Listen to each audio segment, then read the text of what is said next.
কয়েকদিন আগেও বলে গেছিলাম এটা গণবিপ্লব হয়েছে, কিন্তু ইসলামী বিপ্লব এখনো হয় নাই। এই বাংলাদেশে যদি ইসলামী বিপ্লব হতো, ইসকনের মতো সন্ত্রাসীরা আমার ভাইয়ের বুকে কখনো ছুরি চালাতে পারত না।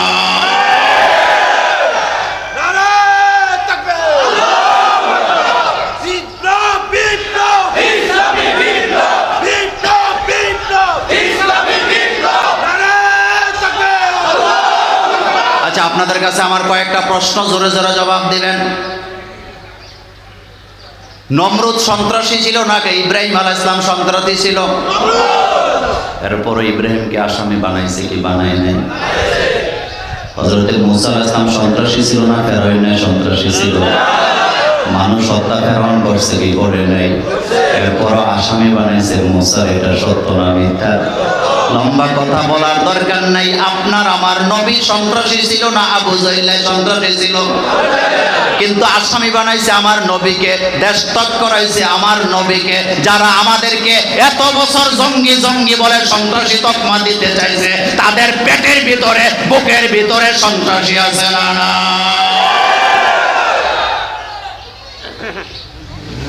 এই ইসকনকে যারা লালন পালন করেছেন, এখন তাদের কলিজায় লাগছে তাদের একটা নেতাকে ধরার পরে তাদের দলের নেতা বুচ্চুর করে বাইর হয়েছে। আমাদের বাংলাদেশে একটা স্লোগান আছে, সব শিয়ালে, কথা জোরে বলেন, সব শিয়ালে। দেখেন, কোরআন মূলত শুধুমাত্র তেলাওয়াত করার জন্য আসে নাই। কোরআন যদি শুধু তেলাওয়াত করার জন্য আসতো, তাহলে এই কোরআনের অর্থ, ব্যাখ্যা, বিশ্লেষণের, তাফসিরের কোনো প্রয়োজন ছিল না। কারণ যেই জিনিসের মর্ম কথা বোঝা জরুরি নয়, সেই জিনিসকে ব্যাখ্যা করাটাও কি না জরুরি না। সেজন্য কোরআনকে ব্যাখ্যা সহকারে নাযিল করেছেন কে? আল্লাহ পাক। আপনাদের কি মনোযোগ আছে? আচ্ছা, আরেকটি বিষয় হচ্ছে, কোরআনকে যত বেশি পড়া হয়েছে, পৃথিবীতে আর কোনো কিতাবকে এত বেশি পড়া হয়ও নাই, ভবিষ্যতে হবেও না। বাংলাদেশে জেলখানা আছে নাকি নেই? একটু জোরে বলবেন। আছে। আমাদের দেশে গরু চুরি করে যদি কেউ জেলে যায়, এতে 6 মাস জেল খাটার পরে যখন বেরিয়ে আসে, তখন তার সাহস এত বাড়ে, তখন আর গরু চোর থাকে না, তখন সে ডাকাইত হয়ে বের হয়। কোন ডাকাইত যদি জেলে ঢুকাইয়া দেন, 5 মাস পরে বাংলাদেশের জেল থেকে বের হইলে তখন সে আর ডাকাইত থাকে না, খুনি হয়ে বের হয়। কোন গাঁজাখুর গাঁজা সহ ধরে যদি জেলখানায় ঢুকান, সে সেখান থেকে বের হওয়ার পরে এখন আর গাঁজা ব্যবসা করে না, এখন হিরোইন অথবা ইয়াবা ব্যবসা শুরু করে। কথাগুলো সত্য নাকি মিথ্যা? মরক্কোর গভর্নমেন্ট একটা আইন করলেন, জেল কোড অনুযায়ী। তারা আলেমদেরকে ডাকায় বললেন যে জেলখানা থেকে যখন আসামিরা ছাড়া পায়, তখন তো আবার তারা অপরাধী হয়ে যায়, কি করা যায়? তো পরামর্শটা চাইছে আলেম ওলামাদের কাছে। আলেমরা যদি জাতিকে অথবা কোনো সরকারকে পরামর্শ দেয়, সেই সরকার সফলতার উচ্চতায় পৌঁছে। যার উদাহরণ সুলতানি আমল, মোগলি আমল, ওসমানী শাসন আমল থেকে নিয়ে যত শাসন আমল আছে, তাদের মূল উপদেষ্টা ছিল আলেম ওলামারা। আর আলেমদেরকে বাদ দিয়ে যখন দুর্নীতিবাদ, চোর আর বাটপারকে উপদেষ্টা বানানো হয়, দেশও শেষ, সরকারও শেষ, দলও শেষ, ব্যক্তিও শেষ। মরক্কোর গভর্নমেন্ট আলেমদেরকে ডেকে বললেন, আমরা কি করতে পারি? আলেমরা বললেন, আপনারা জেলখানায় আসামিদেরকে ফ্রি না খাওয়াইয়া একটা আইন করেন যে জেলে তো যুবকরাই যায়, সেখানে বসে বসে কোরআন মুখস্থ করা লাগবে। কি মুখস্থ করা লাগবে? এই আইনের বয়স হয়েছে মাত্র 3.5 বছর। কিন্তু আশ্চর্য হবেন, এই আইন করার পরে জেলখানায়, মরক্কোর জেলখানায় কোরআন মুখস্থ চলছে, হেফজ চলছে। তার মানে এটা যেন জেলখানা নয়, এটা যেন একটা হেফজ মাদ্রাসা। আর তার রেজাল্ট হিসাবে তারা 3.5 বছরে 14,500 হাফেজ কোরআন তৈরি করেছে। তা আমাদের বাংলাদেশেও এরকমের আসামি আছে না নাই? আপনাদের 14 গ্রামে নাই? তাদেরকেও যদি আমরা কোরআন মুখস্থ করতে পারতাম, পড়াতে পারতাম, আমাদের লাভ হইতো না লস হইতো? আমাদের বাসার ভাই অনেক আলোচনা করছে, আমি কিন্তু দুই একটা কথা শুনছি, সেই জায়গা থেকে আমি আলোচনাটা করতে চাই, আপনাদের কাছে জানতে চাই, জাতির ভাগ্যের পরিবর্তন করতে হলে কোরআনের দরকার আছে নাকি নেই? আল্লাহ রাব্বুল আলামিন বলছেন, তাহা মা আনজালনা আলাইকাল কুরআনা লিতাশকা। হাবিব, আপনার উপরে আমি কিতাব নাযিল করেছি, কোরআন নাযিল করেছি, কোরআনের কারণে আপনার ভাগ্য অপদস্থ হবে, আপনি ক্লেশে পড়ে যাবেন, অভাবগ্রস্ত হবেন, কষ্টে পতিত হবে।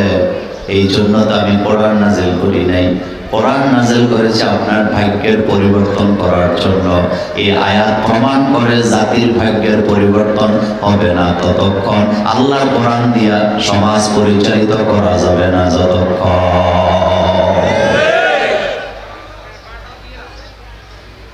তাহলে কোরআন আমাদের দরকার আছে নাকি নাই?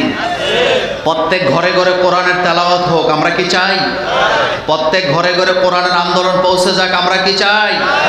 আমাদের পরিবার, আমাদের শিক্ষানীতি, রাজনীতি, সমাজনীতি, অর্থনীতি, স্বরাষ্ট্রনীতি, পররাষ্ট্রনীতির মূল নীতি হবে কোরআন। এটা যতক্ষণ পর্যন্ত মানা যাবে না, শান্তি পাওয়ার কোনো সম্ভাবনা নাই। আল্লাহ যেন আমাদেরকে কোরআনের জন্য কবুল করেন, আমরা বলি আমিন। আমার কলেজের ভাইয়েরা, আজকে আমি সূরাতুল বনী ইসরাঈলের 21 নম্বর আয়াত থেকে আলোচনা শুরু করতে চাই, কোনো ভূমিকা ছাড়া। আল্লাহ পাক এখানে কথা বলছেন আমাদেরকে উদ্দেশ্য করে। বিসমিল্লাহির রহমানির রহিম। আল্লাহ রাব্বুল আলামিন বলছেন, উনজুর কাইফা ফাদ্দালনা বা'দাহুম আলা বা'দ ওয়ালাল আখিরাতু আকবারু দারাজাতিন ওয়া আকবারু তাফদীলা। উনজুর, তোমরা তাকায় দেখো, ফাদ্দালনা বা'দাহুম আলা বা'দ, আমি এক ব্যক্তির উপরে আরেক ব্যক্তিকে মর্যাদা দিয়েছি, এক গোষ্ঠীর উপরে আরেক গোষ্ঠীকে মর্যাদা দিয়েছি, একটা গোত্রের উপরে আরেকটা গোত্রকে মর্যাদা দিয়েছি, একটা দলের উপরে আরেকটা দলকে মর্যাদা দিয়েছি। সফল হবে তারা, আখিরাতে জান্নাতের ঘোষণা পাবে যারা। দুনিয়াতে আমরা যারা আছি, মাস্টার্স পাস করে ফার্স্ট ডিভিশনের চেয়ে মনে করে সফল হয়ে গেছে, ব্যবসায় কোটি কোটি টাকা লাভ করতে পারলে মনে করে আমি সফল হয়ে গেছি, মেম্বারি পাস করলে, চেয়ারম্যানি পাস করলে, এমপি হলে, মন্ত্রী হলে মনে করে আমি সফল হয়ে গেছি। কথা সত্য না মিথ্যা? আরো জোরে বলেন। ভালো একটা চাকরি পাইলে মনে করে আমি সফল, বিদেশ গেছে, বাড়িতে একটা বিল্ডিং করলে মনে করে আমি সফল। আল্লাহ বলেন, না, এখনো সফল হতে পারো নাই। সফল হবা তখন আল্লাহর জান্নাতে প্রবেশ করার অনুমতি পাবা তখন। তাই আল্লাহর জান্নাতে যাওয়ার জন্য প্রস্তুতি নেওয়ার দরকার আছে না? আল্লাহ পাক এখানে বলছেন, ফাদ্দালনা বা'দাহুম আলা বা'দ, আমি একের উপরে আরেককে মর্যাদা দিয়েছি। সব মানুষের মর্যাদা সব জায়গায় একরকম হয় না, এক একজনের মর্যাদা এক এক জায়গায় হয়। কথা সত্য না মিথ্যা? আমাদের ইকবাল ভাই চেয়ারম্যান ছিল কি ছিল না? কথা কর না কেন? ভোট কম পাইছে না বেশি পেয়েছে? ওনার গ্রামের একটা ছেলের বিয়ে, ছেলে অটো রিক্সা চালায়। কি চালায়? বিয়ে যারা করাবে সে চালায় অটো রিক্সা।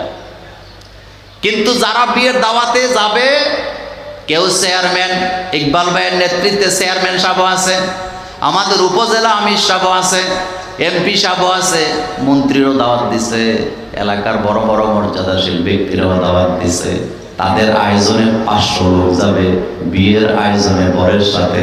ইকবাল ভাই অটো রিক্সা চালকরা যায় কানে কানে বলতেছে, বেটা এখানে আমির সাহেব যাবে, উপজেলা আমির যাবে, এমপি সাহেব যাবে, মন্ত্রী সাহেব যাবে, এলাকার গণ্যমান্য ব্যক্তিরা যাবে, তোর বিয়া, কিন্তু তুই তো অটো চালাস, এই জায়গায় তোর বেশি একটা মানায় না, সুতরাং আমরা 500 গেলাম, তুই বাড়িতে থাক, আমরা যে বিয়ের দাওয়াতটা খাইয়ে আসি।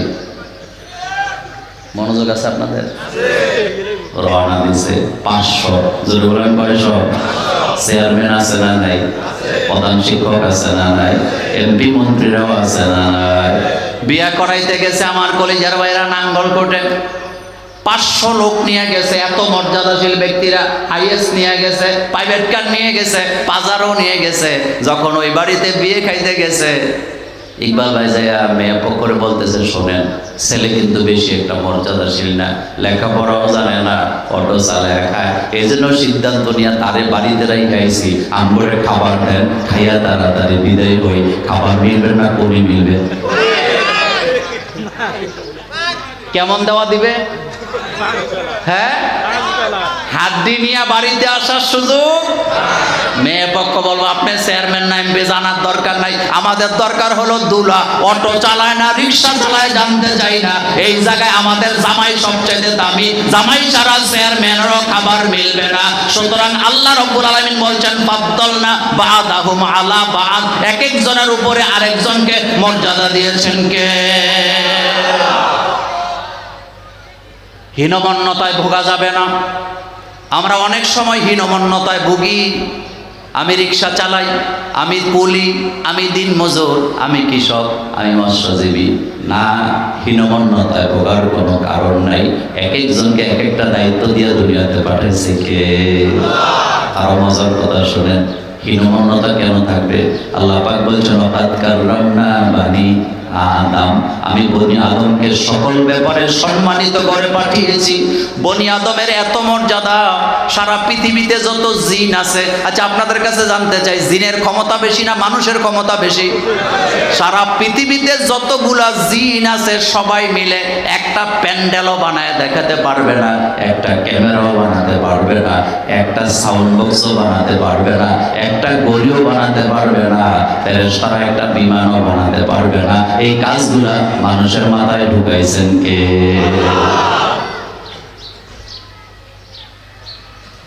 হযরত আদম আলাইহিস সালাম আবুল বাশার, পৃথিবীতে আগমনকারী প্রথম নবী। নবীদের সাথে আমাদের কোনো তুলনা নেই, কিন্তু আদম আলাইহিস সালামের প্রধান পেশা ছিল, তিনি ছিলেন একজন কৃষক। সুবহানাল্লাহ বাইজি, তিনি কি ছিলেন? মাটিতে যখন ফসল ফলাইতে গেছে, মাটি আদমকে ডেকে বলে, আদম, আমার বুকের উপরে আসলা ফসল ফলাবার জন্য। আদম আলাইহিস সালাম যখন ফসল ফলাতেন, সকালে লাগাইলে বিকালে কাটতেন, আর এখন লাগে কয় মাস? কথা জোরে বলেন। মাটি সেদিন আদমকে বলেছিল, আদম, আমার বুকের উপরে আসতা, তবে আমার যৌবন বয়সে আসলা না। যদি তুমি আমার যৌবন বয়সে আসতা, এখন তো সকালে লাগাইলে বিকালে ফেরত দেই, আমার যৌবনে আসলে তোমাকে ফসল লাগাইয়া এক পাশ দিয়া চলে যেতা, আর এক পাশ দিয়া পাকাইয়া ফেরত দিয়ে দিতাম। সুবহানাল্লাহ পড়েন। তাহলে আদম আলাইহিস সালাম কি ছিলেন? কি ছিলেন? তাহলে কৃষকদের সাথে আদম আলাইহিস সালামের মিল আছে না নাই? হযরতে দাউদ আলাইহিস সালাম ছিলেন একজন কামার, হযরতে নূহ আলাইহিস সালাম ছিলেন একজন কাঠমিস্ত্রি, হযরতে ইব্রাহিম আলাইহিস সালাম ছিলেন একজন রাজমিস্ত্রি, হযরতে ইসমাঈল আলাইহিস সালাম ছিলেন একজন রাজজোলাকি জুগালি, হযরতে ঈসা আলাইহিস সালাম ছিলেন একজন চিকিৎসক। আপনার আমার নবীর পেশা শুরু হয়েছে রাখাল দিয়া, শেষ হয়েছে প্রেসিডেন্ট দিয়া, রাষ্ট্রপ্রধান দিয়া। আল্লাহু আকবার বলেন। আমার নবীর পেশা শুরু হয়েছে কি দিয়া? এ কথা সত্য না মিথ্যা? শুরু করছে কি দিয়া আর শেষ করছে কি দিয়া? ফাদ্দালনা বা'দাহুম আলা বা'দ। আল্লাহ বলেন, এক জাতির উপরে আরেক জাতিকে আমি সম্মানিত করেছি। তবে যারা মুমিন, যারা ঈমান আনে, আখিরাতে তাদের জন্য সফলতা আছে না নাই? এই পৃথিবীতে মুমিনরা কখনো কারো উপরে অত্যাচার করে না। রাসূলের জীবনে 81টা যুদ্ধে রাসূল নেতৃত্ব দিয়েছেন, সরাসরি ময়দানে 27টা যুদ্ধে রাসূল যুদ্ধের সেনাপ্রধান ছিলেন। কিন্তু মুসলমানেরা একটা যুদ্ধ আগে আক্রমণ করেন নাই, সকলগুলো যুদ্ধে কাফেররাই আগে আক্রমণ করেছে। বর্তমান বাংলাদেশ স্বাধীন হয়ে গেছে 5 তারিখে। আপনারা মোছে তেল দিছিলেন, কয়েকদিন আগেও বলে গেছিলাম এটা গণবিপ্লব হয়েছে, কিন্তু ইসলামী বিপ্লব এখনো হয় নাই। এই বাংলাদেশে যদি ইসলামী বিপ্লব হতো, ইসকনের মতো সন্ত্রাসীরা আমার ভাইয়ের বুকে কখনো ছুরি চালাতে পারত না।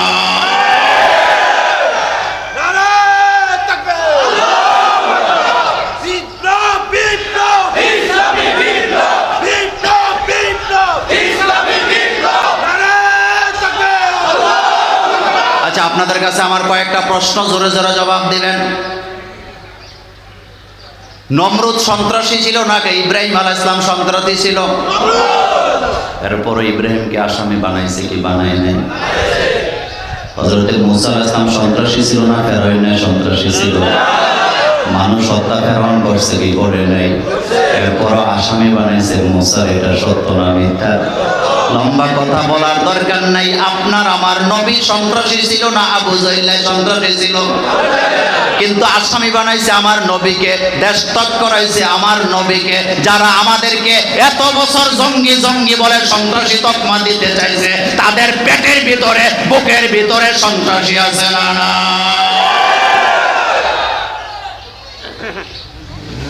এই ইসকনকে যারা লালন পালন করেছেন, এখন তাদের কলিজায় লাগছে তাদের একটা নেতাকে ধরার পরে তাদের দলের নেতা বুচ্চুর করে বাইর হয়েছে। আমাদের বাংলাদেশে একটা স্লোগান আছে, সব শিয়ালে, কথা জোরে বলেন, সব শিয়ালে একটা। কিন্তু সাইফুলের রক্তের দাম তোমার কাছে নাই। যেই ছেলেটা মারা গেছে তার একটা বাচ্চা আছে 2 বছরের। কয় বছর? আরেকটা বাচ্চা পেট 4 মাসের। দিনের বেলা প্রকাশ্যে তাকে হত্যা করে তারা বুঝাই দিয়েছে তারা কত বড় ভয়ানক। মুসলমানের রক্ত নিয়ে হোলি খেলে, তবে আমরা কিন্তু তাদের পাতা ফাঁদে পা দিতে রাজি না। আমাদের কান সব সময় সজাগ আছে, আমাদের মগজ সব সময় সজাগ আছে। আমরা বুঝি তারা কোথা দিয়ে কি তারা প্রমাণ করতে চায়। 16 বছরে আমাদেরকে সন্ত্রাসী প্রমাণ করতে পারো নাই, এখনো পারবা না, ভবিষ্যতেও পারবা না। তবে খবরদার সাবধান করে দিলাম, মুসলমানের রক্ত নিয়ে হোলি খেলার চেষ্টা করা যাবে না।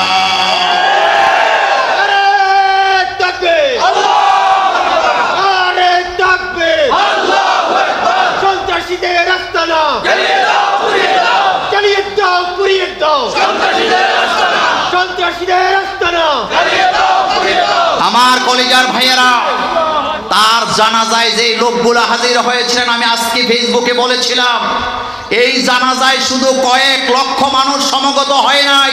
200 কোটি মুসলমানের কলিজায় যারা আঘাত দিয়েছে, 200 কোটি মুসলমানের সমর্থন দোয়া ওই অ্যাডভোকেট সাইফুলের জানাজায় উপস্থিত ছিল।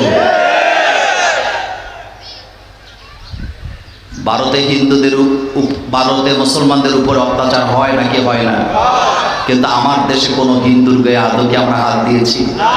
এই ইসকনের কোন সদস্যকে বাংলাদেশের মুসলমানেরা একটা থাপ্পড় দিছে আজ পর্যন্ত কেউ বলতে পারছে? কিন্তু তারা প্রথম মাইরা যাত্রা করলো কেন? একটাই কারণ যোগে যোগে তারাই মুসলমানদের উপরে আক্রমণ করেছেন।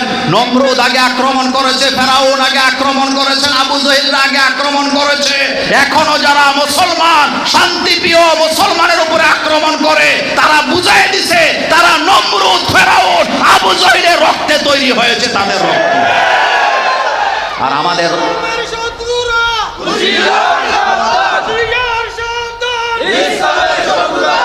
আমার কলিজার ভাইয়েরা, আমরা মুসলমানেরা কখনো সন্ত্রাসে বিশ্বাস করি?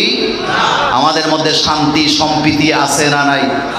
অসংখ্য হিন্দুর মেয়েকে আমরা বিয়ে দিয়েছি, অসংখ্য হিন্দু লোককে আমি মোল্লা নাজিব ব্যবসা করার জন্য পুঁজি দিয়েছি, চিকিৎসার ব্যবস্থা করেছি। এটা শুধু খোটা দেওয়ার জন্য বলছি না, আমরা তো ইসলাম থেকে এটাই শিখেছি। আমার নবী তো কোরবানির ঈদের দিন ইহুদিদের বাড়িতে বাড়িতে কোরবানির গোশত পৌঁছে দিতেন। অমুসলিমদের অধিকার কথা বলেছেন একমাত্র ইসলাম। কারা বলেছেন? তোমরা শুধু আমাদেরকে নিয়ে। গত কয়েকদিন আগে আপনাদের এলাকায় আরেকটা কথা বলে গিয়েছিলাম, তারা একটা সংগঠন করছে, হিন্দু বৌদ্ধ খ্রিস্টান ঐক্য পরিষদ। আচ্ছা বলেন তো, হিন্দু বৌদ্ধ খ্রিস্টান এই ধর্ম তিনটার একটার সাথে কি আরেকটার কোনো সম্পর্ক আছে? কাছাকাছিও কি সম্পর্ক আছে? অথচ আমাদের বাদ দিছে। মুসলিম শব্দটা লাগাইলে সমস্যাটা কি ছিল? 90% মুসলমানের দেশে হিন্দু বৌদ্ধ খ্রিস্টান ঐক্য পরিষদ গঠন করে তারা আমাদেরকে হুমকি দিচ্ছে, আমরা এক হয়ে যাচ্ছি। কিন্তু তোমরা সাবধান হও। আজকের মাহফিল থেকে বলতে চাই, চরমনাই, হেফাজত, কাউমি, আলিয়া, সরসিনা, সোনাকান্দা সহ পৃথিবীর কোন আলেমকে আর এখন আর আলাদা থাকার সময় নাই। বাংলাদেশের পীরেরা কাঁধে কাঁধ মিলাতে হবে। ইসলামিক দলগুলো কাঁধে কাঁধ মিলাতে হবে। বাংলাদেশে কোরআনের শাসন ছাড়া মানুষের নিরাপত্তা দেওয়া যাবে না।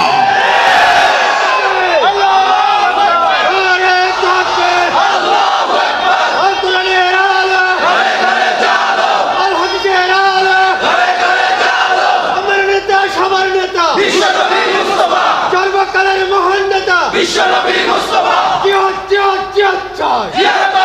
আমার কলিজার ভাইয়েরা, ভারতের বলিউডের এক নায়িকা গত 4 দিন আগে এক সাক্ষাৎকার দিছে পত্রিকা। কিসে দিছে? পত্রিকার সাক্ষাৎকারে সে বলেছেন মুহাম্মদ সাল্লাল্লাহু আলাইহি ওয়াসাল্লামকে সম্মান করতে ধর্ম লাগে না, তার ব্যক্তিত্বের কারণে তাকে সম্মান করা লাগে। সে বলেছেন মুহাম্মদ সাল্লাল্লাহু আলাইহি ওয়াসাল্লামকে যারা সম্মান করে না, মুহাম্মদ সাল্লাল্লাহু আলাইহি ওয়াসাল্লামের ব্যক্তিত্বের কারণে সম্মান করতে হবে, ধর্ম লাগে না। হিন্দু, বৌদ্ধ, খ্রিস্টান, ইহুদি, মুসলিম, নাসারা বুঝি না।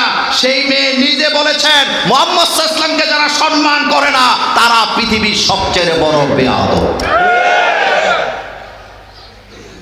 সে আরো বলেছেন মুহাম্মদ সাল্লাল্লাহু আলাইহি ওয়াসাল্লামের কাছ থেকে রাজনীতি শিখো।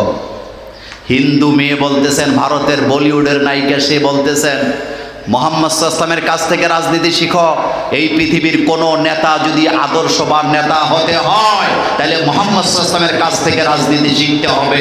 মুহাম্মদের চরিত্র বাদ দিয়ে যারা রাজনীতি করে, সে নিজে বলেছেন এদের একটারও চরিত্রের কোনো ঠিক ঠিকানা নেই। কষ্টটা কোন জায়গায় বলবো? হিন্দু নায়িকা ভারতের মতো দেশে দাঁড়ায় বলতেছে মুহাম্মদ সাল্লাল্লাহু আলাইহি ওয়াসাল্লামের থেকে রাজনীতি না শিখলে চরিত্র ভালো হয় না। আর আমার 90% মুসলমানের দেশে মুহাম্মদ সাল্লাল্লাহু আলাইহি ওয়াসাল্লামের চরিত্রের রাজনীতির কথা বললে যাদের গা গরম হয়ে যায়, তাদের দেহের ভিতরে মুনাফিকের রক্ত থাকতে পারে, মুসলমানের রক্ত বাস করতে পারে না। মুহাম্মদ সাল্লাল্লাহু আলাইহি ওয়াসাল্লাম এমন এক ব্যক্তিত্ব যিনি বিধবাদেরকে আশ্রয় দিয়েছেন, যিনি এতিমদের দায়িত্ব নিয়েছেন, যিনি অসুস্থ রোগীকে বাসায় রেখে কখনো ঘুমাতে পারেন নাই, তিনি দেখতে গিয়েছেন, তিনি শত্রুকে ক্ষমা করে দিয়েছেন। আমার কলিজার বেড়া কথা বলছিলাম, এক এক দলের উপরে আরেক দলের মর্যাদা কে দিয়েছেন?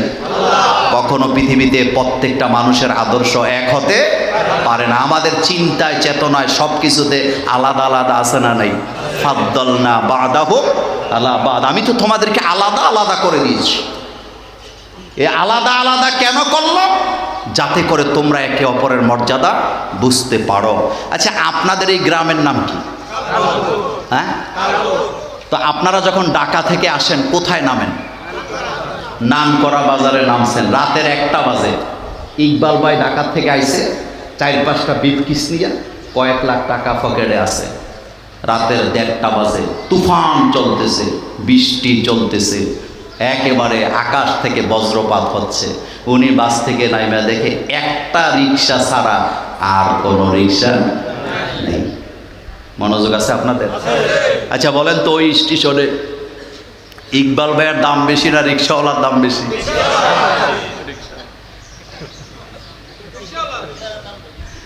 এতে ফটোটায় বসে আছে, পায়ের উপরে পা তোলে। ইকবাল বাইরে দিয়া বললাম আর কি, এখন যত বড্ড লোক হোক না কেন তার কাছে যায় মাথা নত করা লাগে।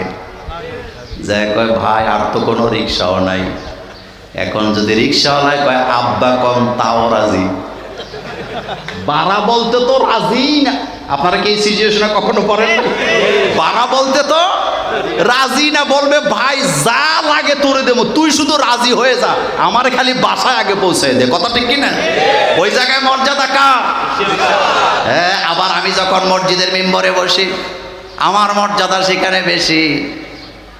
আবার চেয়ারম্যান সাহেব যখন তার ইউনিয়নের কাউন্সিলে বসে, ওই জায়গায় চেয়ারম্যানের মর্যাদা আছে না? একজনের কাজ কখনো আরেকজনে করে দিতে পারবে না। এই জন্য আল্লাহ পাক বলছেন ফাদ্দালনা বা'দাহুম আলা বা'দ। আমি এক একজনের উপরে আরেকজনকে মর্যাদা দিয়েছি। প্রাইমারি স্কুলের হেডমাস্টারকে আপনি কখনো, প্রাইমারি স্কুলের শিক্ষককে আপনি কখনো ছোট করে দেখতে পারবেন না, কারণ প্রাইমারি স্কুলের শিক্ষক ছাড়া হাই স্কুলে যাওয়া যায় না, হাই স্কুল ছাড়া কলেজে যাওয়া যায় না, কলেজ ছাড়া ইউনিভার্সিটিতেও যাওয়া যায় না। তাহলে ইউনিভার্সিটিতে যারা গেছে তারাও প্রাইমারি স্কুলের স্যারের কাছে ঋণী আছে না? ফাদ্দালনা বা'দাহুম আলা বা'দ। সব দলের মর্যাদা এক হবে না। এখানে তাবলিগ আছে, এখানে কাউমি আছে, এখানে আলী আছে, এখানে বিভিন্ন দল আছে, এখানে জামাত ইসলামী আছে, ঐক্যজোট আছে। এক এক দলের এক এক আদর্শ থাকবে, তাদের আকীদা থাকবে, কিন্তু একটা জায়গায় আকীদার মিশনকে এক করতে হবে। জমিন যার আইনও চলতে হবে তার। কথা ঠিক কি না? জমিন কার? আইন চলবে কার? এই জায়গায় কি কারো কোনো মতভেদ আছে? কোনো মত পার্থক্য আছে? তাহলে এখনই সময় এসেছে এক কাতারে দাঁড়াবার। কয় কাতার? আরো চিল্লায় বলেন, কয় কাতার? আচ্ছা বলেন তো, আমরা মুসলমান না? তো আল্লাহর কোরআন দিয়ে দেশটা চললে সমস্যাটা কোথায়? সমস্যাটা কোথায়? সমস্যা তো আমার আর আপনার না, সমস্যা হইল আমার আর আমার খালতো ভাইয়ের। সেটা কি? সেটা হলো আপনাদের নাম করা না, হ্যাঁ? যাই হোক, কাল কোর্টে আসছে আপনার কি বলে ছেলে দেখতে, একেবারে কুমিল্লা থেকে আইছে মেয়ে পক্ষ।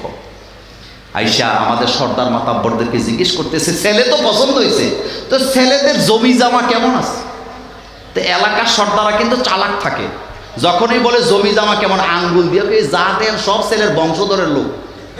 ছেলের নানার বাড়ি ওই গ্রামে, দাদার বাড়িও, যা দেখতেছেন এই সব আমগো আমগো মামুগো। তো জিজ্ঞেস করতেছে, এই গ্রামে মসজিদ, মাদ্রাসা, স্কুল, কলেজ এগুলা কারা চালায়?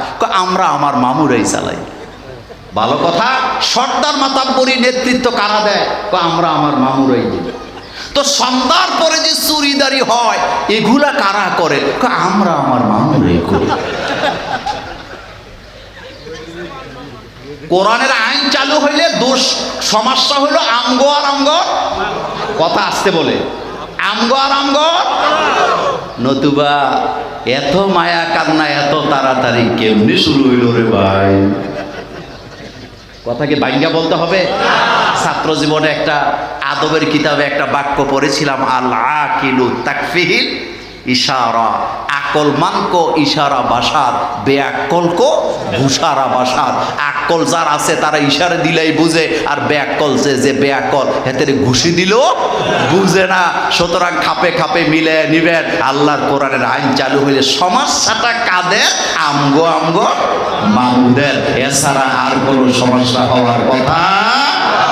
আমার কলেজের বাইরে আল্লাহ রাব্বুল আলামিন এই কথাটাই বলছেন, উনজুর কাইফা ফাদ্দালনা বা'দাহুম আলা বা'দ। আমি তোমাদের এক দলের উপরে আরেক দলের মর্যাদা দিয়েছি, এক গোষ্ঠীর উপরে আরেক গোষ্ঠীর মর্যাদা দিয়েছি। ওয়ালাল আখিরাতু আকবারু দারাজাতিন ওয়া আকবারু তাফদীলা। কিয়ামতের ময়দানে সফল হবে যারা, জান্নাতি ঘোষণা পাবে তারা। সুলতানুল আরিফিন হযরতে বাইজিদ বুস্তামি রাহিমাহুল্লাহ, তাকে একজন মুশরিক জিজ্ঞেস করেছিলেন, বাইজিদ তুমি ভালো না আমি ভালো, তোমার মর্যাদা বেশি না আমার মর্যাদা বেশি? হযরতে বাইজিদ মুস্কি হাসি দিয়ে বলেন, এত কঠিন প্রশ্নের জবাব আমি দুনিয়াতে দিতে পারবো না, হাসর হবে যেদিন জবাব দিব সেদিন। আপনাদের মনোযোগ আছে? কি বলতেছে? সুলতানুল আরিফিন বাইজিদ বুস্তামিকে একজন মুশরিক জিজ্ঞেস করছে, তুমি ভালো না আমি ভালো? উনি তো হাসি দিয়া বলতেছে, এত কঠিন প্রশ্ন কেন করো, যেই প্রশ্নের জবাব কিয়ামতের আগে দিতে পারবো না। মুশরিক বলতেছে, আপনি একটা বললেই তো হইল, সমস্যাটা কোথায় বলে দেন, আপনি ভালো না আমি ভালো। এবার বাইজিদ বুস্তামি কি জবাব দিতেছে শোনেন। বাইজিদ বুস্তামি বললেন, তুমি মুশরিক আমি মুমিন, কিন্তু কিয়ামতের ময়দানে যখন হাসর কায়েম হবে, আমি যদি দেখি আমার আমল কবুল হয় নাই, তোমার আমলও নাই, তাহলে তুমিও জাহান্নামী আমিও জাহান্নামী। আমি যদি আজকে বলি আমি ভালো, সেদিন তোমার কাছে লজ্জিত হব, কিন্তু কিয়ামতের ময়দান যেদিন কায়েম হয়ে যাবে, আমাকে যদি আল্লাহ জান্নাতি বলে ঘোষণা দেয়, আর সেদিন তুমি যদি জাহান্নামী হয়ে যাও, আমি সেদিন বলবো আমি ভালো ছিলাম তুমি খারাপ ছিলা। কিন্তু আজকে যদি ফয়সালা করে দেয়, সেদিন লজ্জা পাওয়ার সম্ভাবনা আছে না? পৃথিবীর কোন পীর জাহান্নামে যাবে, কোনটা জান্নাতে যাবে, এটা কি আমরা জানি? কি আপনি বলেন তো, জামাতে ইসলামের ভাইদের কাছে কি গ্যারান্টি আছে যে তারা জান্নাতে যাবে? কথা আসতে বলছেন। এরপরে হেফাজতের ভাইদের কাছে কি গ্যারান্টি আছে তারা জান্নাতে যাবে? আহলে হাদিসের ভাইদের কাছে কি গ্যারান্টি আছে তারা জান্নাতে যাবে? মোকারা পীর সাহেব হুজুরের কাছে কি গ্যারান্টি আছে তিনি জান্নাতে যাবেন? ফুরফুরা শরীফের পীর সাহেবের কাছে কি দলিল আছে তিনি জান্নাতে যাবেন? না। জান্নাতে কে যাবে এই ফয়সালা করার অধিকার কার? এটা শুধুমাত্র আল্লাহ। এই যে এত কষ্ট করতেছি আমি আপনি, এত কষ্ট করতেছি, আল্লাহ যদি আমাদের আমল কবুল না করে জান্নাতে যাওয়ার কোনো সুযোগ নাই। তাইলে আমাকে ভালো বলার দ্বারা লজ্জিত হওয়ার সম্ভাবনা আছে না নাই? আর আমাদের দেশে দেখবেন কিছু হুজুর ভাই রয়েছে ইদানিং, কবরস্থান আলাদা, মসজিদ আলাদা, হেতে বেচতে গেলেও ধাক্কাধাক্কি করবো। কথা ঠিক না? হেতে কইব তারা জান্নাতে আছে, আমি যাইতাম না, যা তোরা জান্নাতে যায় থাক, তো তুই জাহান্নামে চলে যাইস। আর কি কয়? হেতে জাহান্নামী, তুই জাহান্নামী, তুই জান্নাতি, তুই জাহান্নামী। তা আপনি কোথায় যাবেন আপনি নিজে জানেন নি মিয়া? একজন ইহুদি বালক, সহিহ মুসলিমের একটা হাদিসে আসছে, একজন ইহুদি বালক মুহাম্মদ সাল্লাল্লাহু আলাইহি ওয়াসাল্লামকে ভালোবাসতেন, রাসূলের সামনে বসে বক্তৃতা শুনতেন। হঠাৎ 2 দিন ধরে বালকটা নাই। আল্লাহ রাসূল সাহাবাদেরকে বললেন যে ইহুদি বালক আমার বক্তৃতাকে ভালোবাসতো, বালক কোথায়, খবর নাও। খবর নিয়ে দেখা গেল সে অসুস্থ, মুমূর্ষু অবস্থায় আছে। আল্লাহ নবী খবর পেয়ে তার বাড়িতে গেলে যায় দেখে তার বাবা কাঁদতেছে, বাচ্চাটা গড়াগড়ি করতেছে মৃত্যুর যন্ত্রণায়। আল্লাহ নবী এবার ইহুদি বালককে বলতেছে, ও ইহুদি বালক, আমি জানি তুমি আমাকে ভালোবাসো। ইহুদি বালক কয়, রাসূল গো, আমি আমার জীবনের চেয়ে আপনাকে অনেক বেশি ভালোবাসি, কিন্তু কালিমা পড়ি নাই, আব্বা রাগ করবে, আব্বার ভয়তে আমি কালিমা পড়ি না, নতুবা আমি কালিমা পড়তাম। আল্লাহ নবী বললেন, ভালো, তোমার এই ভালোবাসার মর্যাদা আল্লাহর কাছে নাই, তুমি কালিমা পড়বা না যতক্ষণ এই ভালোবাসার মর্যাদা পাবা না ততক্ষণ। তুমি যদি কালিমা পড়ো তুমি আমার ইসলামে ঢুকলা, আমি কিয়ামতে তোমাকে সুপারিশ করতে পারবো না, নতুবা পারবো না। এবার ছেলে একবার বাপের দিকে তাকায়, আরেকবার মুহাম্মদ সাল্লাল্লাহু আলাইহি ওয়াসাল্লামের দিকে তাকায়। এবার বাপ বলতেছে, ও ছেলে আমার দিকে তাকাইস না, তুই তাই পড়, মুহাম্মদ সাল্লাল্লাহু আলাইহি ওয়াসাল্লাম তোকে যা পড়তে বলেছে, কারণ আমি বুঝে গেছি আমার কাছে নাজাত নাই, মুহাম্মাদের কালিমার কাছেই নাজাত। আল্লাহু আকবার। কালিমা ছাড়া মুক্তি পাওয়ার কোনো রাস্তা নেই। সুতরাং ফতুয়া দিয়েন না। আপনি একটা মাদ্রাসা করছেন, ফতুয়া দিয়েন না, না যে যেভাবে আছে থাক, এখন আর টানাটানি দরকার নেই। ফতুয়া দিয়েন না। জান্নাত জাহান্নামের মালিকানা কার? তবে আমরা দোয়া করি আল্লাহ যেন আমাদের সকলকে জান্নাত দিয়ে দেন। আর জোরে বলি আমিন। এই কথাটাই আল্লাহ পাক বলছেন, উনজুর কাইফা ফাদ্দালনা বা'দাহুম আলা বা'দ ওয়ালাল আখিরাতু আকবারু দারাজাতিন ওয়া আকবারু তাফদীলা। এরপরের আয়াতে আল্লাহ পাক আরো গুরুত্বপূর্ণ কথা বলছেন, লা তাজআল মা'আল্লাহি ইলাহান আখার ফাতাকুদা মাজমুমান মাখজুলা। আল্লাহর সাথে কাউকে ইলাহ মানা যাবে না, আইনদাতা মানা যাবে না, কারণ মানুষের হাতে আইনের ক্ষমতা দিলে ইচ্ছা মতো আইন বানায়, পছন্দ মতো আইন বানায়। এই জন্য মানুষের কল্যাণের জন্য আগে আইন বানায় দিছে কে? আমার একটা কথা শোনেন, এই পৃথিবীতে তথাকথিত রাজনীতিবিদদের একটা স্লোগান হলো সকলকে সমান অধিকার দিতে হবে, সকলার মতামতকে প্রাধান্য দিতে হবে, যে যা চায় তাকে তা করতে দিতে হবে। এরকমের একটা স্লোগান আমাদের দেশেও আছে না নাই? আমি কথাটা, এটা খুবই গুরুত্বপূর্ণ কথা, আরেকটু মনোযোগ দেন। তাদের স্লোগান কি? সকলকে সমান অধিকার দিতে হবে, সকলকে কথা বলতে দিতে হবে, আর যে যা চায় তার এই মতামতকে প্রাধান্য, চাহিদাকে প্রাধান্য দিতে হবে। আচ্ছা, এইটা বলার আগে একটা প্রশ্নের জবাব দেন। আপনারা আপনাদের বাচ্চাদেরকে ভালোবাসেন নাকি বাসেন না? আমি আমার বাচ্চাকে ভালোবাসি, আপনি আপনার বাচ্চাকে ভালোবাসেন। বাচ্চা আমার কাছে একটা চিপস চাইলো, আমি তাকে কিনে দিলাম, বাচ্চা খুশি। বাচ্চা আমার কাছে একটা খেলনা চাইলো, আমি কিনে দিলাম, এবার বাচ্চাও খুশি, আমিও খুশি। বাচ্চা আমার কাছে একটা কিন্ডার জয় চাইছে, কি কথা কর নাকি, আমি এটা দিয়েছি, বাচ্চাও খুশি, আমিও খুশি। এবার বাচ্চা যদি বলে, আব্বা আমি চিপস চাইছি, এটা আমার অধিকার, তুমি আমারে দিছো, আলহামদুলিল্লাহ। আব্বা তোমার কাছে কিন্ডার জয় চাইছি, তুমি এটাও দিছো, আলহামদুলিল্লাহ। খেলনা চাইছে, আমার অধিকার আদায় করছো। কিন্তু আব্বা আমার তো মন চায় 3 তলার ছাদের উপরে লাফ দিয়ে ফুটতাম। মনোযোগ আছে? কয়তলা? এখন দিবেননি না? আপনি কয়েন যা আব্বা, চিপস দিছি, কিন্ডার জয় দিছি, যা এবার 3 তলাতে লাভ দিয়া পর, এটাও তোরে দিলাম। কেন দেন না? কথা বলেন, কেন দেন না? এই জায়গায় বুঝলেন এটা করা যাবে না, এখানে অধিকার হয় না। তো পুরুষে পুরুষে বিয়ে করব, বাচ্চা হইতে দিবে না, বিয়ে ছাড়া বাচ্চা পয়দা করবে, যারা সন্তান দিয়া জমিন ভরায় দিবে, এটা অপছন্দ করেন কে? এটা অধিকার হতে পারে না, এটা শয়তানের নোংরামি। কিন্তু বর্তমান বাংলাদেশে 90% মুসলমানের দেশে অনেক বড় বড় দলের নেতারাও তাদেরকে এখন অধিকার দেওয়ার জন্য রাজনীতি করতেছে, ক্ষমতায় যাওয়ার জন্য। এদের থেকে সাবধান হওয়ার দরকার আছে না? না, নির্লজ্জ বলেন তারা কি? বেহায়া, নির্লজ্জ।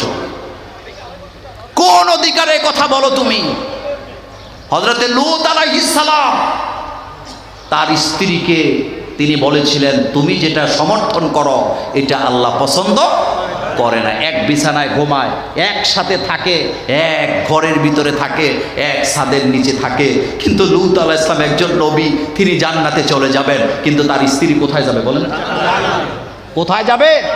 তা তার স্ত্রী বোধহয় হাসরের ময়দানে বলবে যে তুমি নবী, আমি তোমার যেমনে পারো আমার লয়ে যাও। এ কথা বলার কোনো অধিকার আছে? আমাদের দেশে এরকমের লোক বহুত আছে। বংশের মধ্যে যদি একজন আলেম থাকে, বুক ফুলে কয় আমাদের বংশে অমুকে আছে, চিন্তা নাই, 101 জন জান্নাতে লইয়া চইলা যাবে।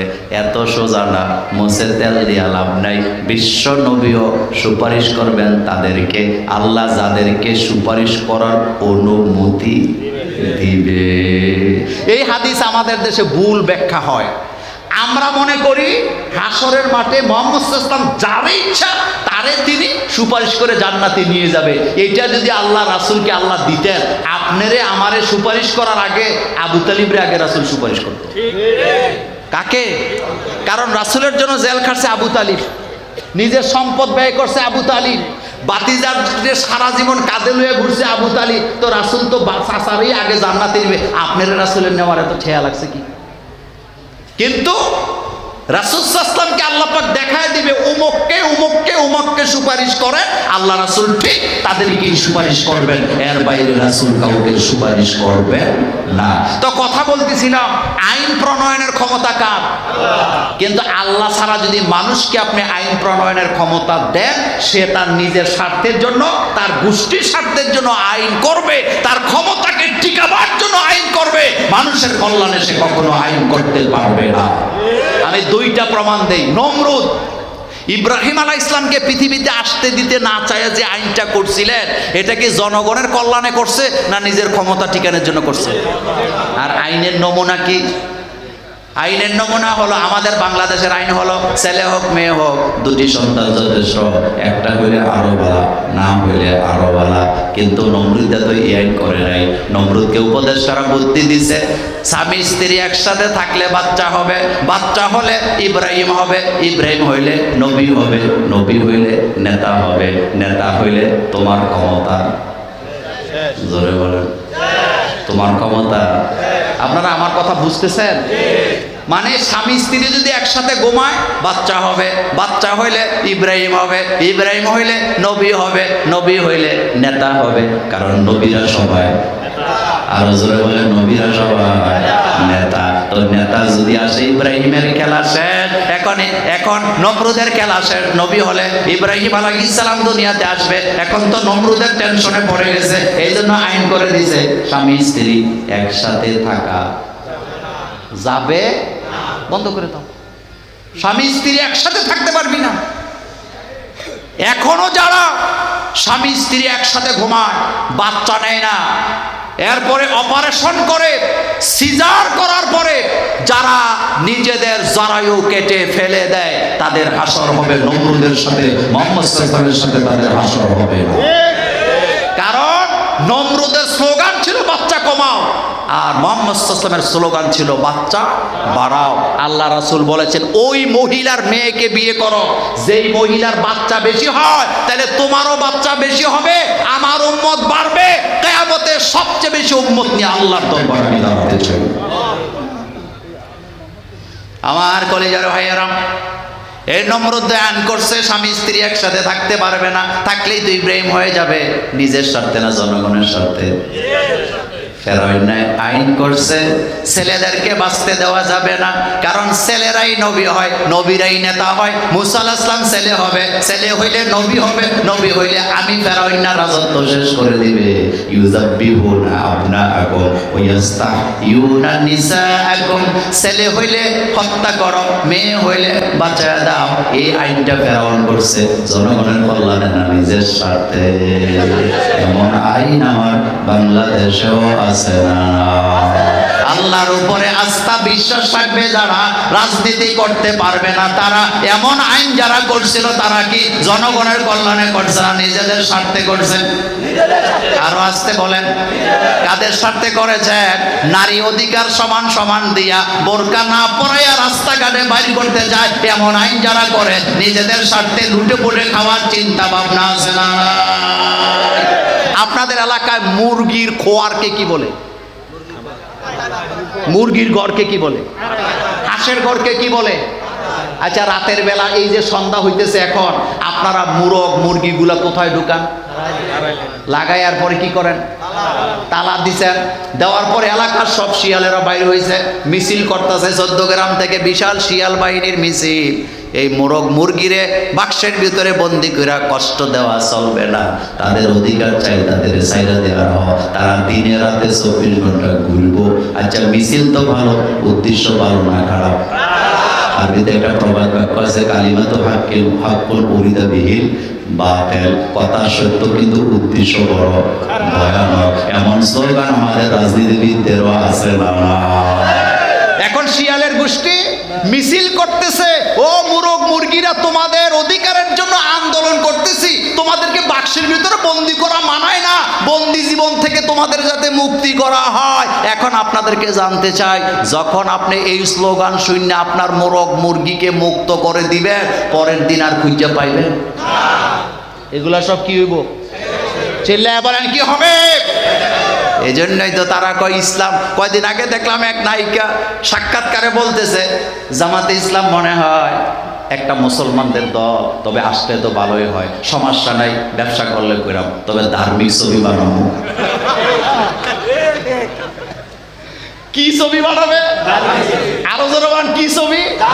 তার মানে সিনেমা ধার্মিক হয়। চিন্তা করেন। আমি শুধু বুঝাইতে চাইলাম, যোগে যোগে যারা অধিকারের কথা বলে আল্লাহর আইনকে অ্যাভয়েড করে, আল্লাহর আইনকে বাদ দিয়ে, তাদের উদ্দেশ্য বড় ভয়ানক। বলেন, তাদের উদ্দেশ্য বড় ভয়ানক। চোরের হাত কাটার আইন চালু হলে আমার মতো আপনার মতো লোকের কোনো অসুবিধা নাই, কিন্তু যারা কলমের খোঁচা দিয়ে চুরি করে তাদের সমস্যা আছে না নাই? আরো চিল্লায় বলতে হবে, আছে না নাই? আমি কথাকে লম্বা করলাম না, আবারও দেখা হবে অন্য মাঠে। আজকের মাঠ থেকে স্লোগান হবে, আমাদের দল মত বুঝি না, যারা ঈমান এনেছি সব কিছু দেখেছি, শুধু কোরআনের আইন দেখি নাই। ভবিষ্যতে কোরআনের আইন কায়েমের জন্য কাঁধে কাঁধ মিলাতে রাজি আছেন মুসলমান? দুই হাত উঁচু করে আমার আল্লাহকে দেখায় দাও।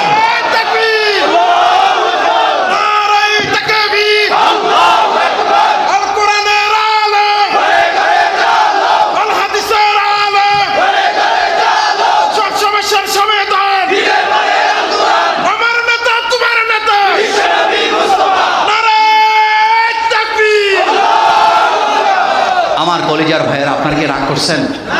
আমাদেরকে তৈরি করছেন কে? আলাদা আলাদা মর্যাদা দিচ্ছেন কে? কিন্তু একটা জায়গায় আমাদের মর্যাদা সমান, সেটা হলো লা ইলাহা মুহাম্মাদুর। আমরা সফল হব তখন, জান্নাতের ঘোষণা পাবো যখন, সেই জান্নাতের পথে হাঁটতে কি রাজি আছেন? আল্লাহ যেন আমাদেরকে কবুল করেন, আমরা বলি আমিন। আবারও দেখা হবে অন্য কোনো দিন, অন্য কোনো মাঠে, অন্য কোনো সাবজেক্ট নিয়ে। সে পর্যন্ত আল্লাহ আপনাদের সকলকে ভালো রাখুক, এবং আপনারা এবং আপনাদের আলোচনা